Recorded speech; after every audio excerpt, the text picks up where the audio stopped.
there's no debate. I mean, Pau, when he retires, he will have his number in the rafters next to mine.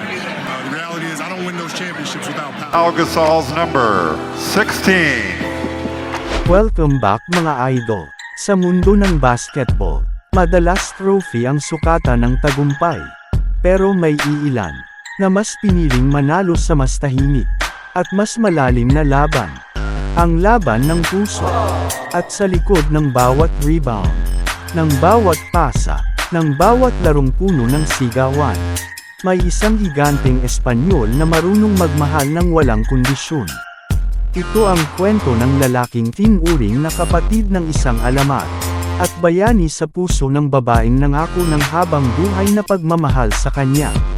Ito ang true-to-life love story ng 2002 NBA Rookie of the Year, 2-time NBA Champion, 6-time NBA All-Star, at kabilang sa NBA Hall of Fame, ang Spanish center na si Pau Gasol, ang lalaking nagmahal ng tapat sa court, at sa totoong buhay.